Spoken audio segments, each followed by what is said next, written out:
आपके घर में टॉयलेट बनाना भी मल्टीनेशनल कंपनियों का षड्यंत्र था, आपको नहीं मालूम है। इस बात को भी गांव का आदमी को समझाना पड़ता है। बोलता है यार शौचालय बनाने में कैसे मल्टीनेशनल कंपनी का षड्यंत्र हो सकता है। मैंने कहा चल समझाता हूं मैं तेरे को कि टॉयलेट बनाना मल्टीनेशनल कंपनी का षड्यंत्र कैसे है। मान लीजिए गांव के अंदर टॉयलेट नहीं है, तो कहीं ना कहीं तो फ्रेश होने के लिए जगह बनाओगे। वो जगह क्या बनेगी?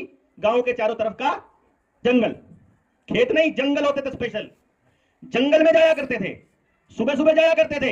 एक रूल होता था कि पेट का खेत में और खेत का पेट में। हम खाते घर में थे और हगने के लिए बाहर जाते थे। और आजकल क्या है, खाते बाहर से हैं, हगने के लिए घर आते हैं। आज ये हालत बना दी उन्होंने।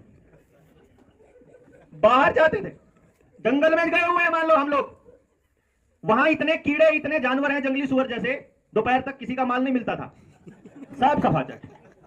दोपहर तक हमारी गाय चल पड़ती थी, गाय और भैंस चरने के लिए। वहां जड़ी बूटियां थी, जंगल से कोई बंदर शहर नहीं आता था, जंगल से कोई बंदर गांव में नहीं घुसता था, कोई जंगली जानवर किसी के खेत को नुकसान नहीं पहुंचाता था। सबके खाने का अरेंजमेंट जंगल में होता था। उस जंगल में हमारी गाय भैंस जब चरती थी तो जड़ी बूटियों को खा करके वैसा ही शुद्ध दूध देती थी। आज हमारी पहले तो गाय को भैंस को घर में बांधवा के रख दिया, और डॉक्टर्स ये कह चुके हैं जो जानवर एक जगह पर बंधा रहेगा उसका दूध जहर समान हो जाएगा। पहला नंबर तो ये खेला। दूसरा नंबर, जड़ी बूटियों से हमारा नाता तोड़ा, क्योंकि जड़ी बूटियां रहेंगी तो हम लोग स्वस्थ रहेंगे, स्वस्थ रहेंगे तो हम लोग इस ड्रग माफिया का गुलाम कैसे बनेंगे।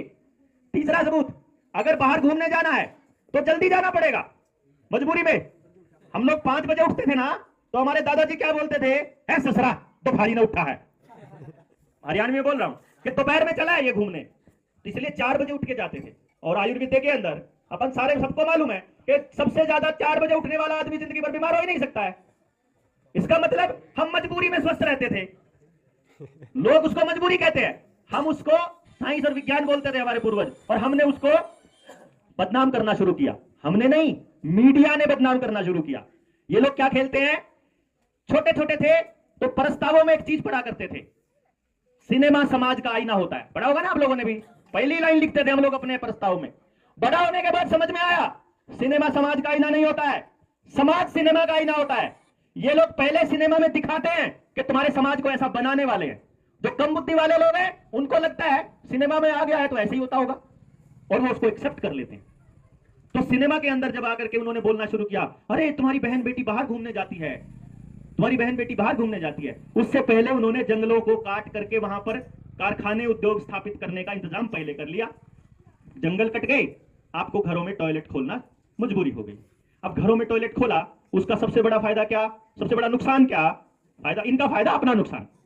इन्होंने अपने वहां, हम सेप्टिक टैंक बना सकते थे, इन्होंने सेप्टिक टैंक नहीं बनवाए, इन्होंने खड्डे खोदे घरों के अंदर, और उन गड्ढों में जो पानी था टॉयलेट वाला, उसने अंडरग्राउंड पानी को बर्बाद करना शुरू किया। पहला नंबर खतरा। दूसरा नंबर, जब उस टॉयलेट की नाली बाहर छोड़ी थी हमने गांव के अंदर, उस नाली का पानी जहां जाता था उस नाली को पक्का किया कि गलती से यही मिट्टी में ना चला जाए। वो पूरा सारे गांव का टॉयलेट जाकर के जोड़ में इकट्ठा होना चाहिए, जो गांव का सामूहिक जोड़ था जहां सबके डंगर पानी पीते होते थे। वो पानी खराब हुआ, अपने डंगरों को घरों में ही पानी पिलाना शुरू किया। अब जब आपके घर में टॉयलेट बन गया है तो शीट भी तो बिकती होगी। कैलकुलेट करिएगा मोदी जी का बयान, कितने करोड़ टॉयलेट लगे हैं, यानी उतनी करोड़ शीट बिकी है मल्टीनेशनल कंपनियों की। उतनी एक बाथरूम में कितनी टाइल लगती है, कैलकुलेट करना कितने टाइलें बिकी होंगी। इतनी सीमेंट लगती है, इतना रेत बजरी लगता है, इतनी ईंटें लगती हैं। वो कोई आम घरों के बच्चों की है क्या? ये फैक्ट्रियां आपकी है कि मल्टीनेशनल कंपनियों की है? मल्टीनेशनल कंपनियों की है। फिर आपको वो नीला नीला भी होता है एक टॉयलेट साफ करने का, हर टॉयलेट में वो भी है, एक ब्रश भी है, एक मग्गा भी है, एक पानी की टूटी भी है, एक वो फवारा भी है, ठीक है, मोटर भी है, एक फिर वो हाथ धोने के लिए वो क्या बोलते हैं उसको, वॉश बेसिन भी है। और ये तो टॉयलेट की कहानी है, सेम रो कॉपी आपके बाथरूम में भी है, जहां हमें कपड़ा अड़ा करके नहा लेते थे, बचे हुए पानी को आंगन में फेर देते थे और वो सारा पानी वहीं के वहीं रहता था, एक बूंद पानी की खराब नहीं होती थी हमारी।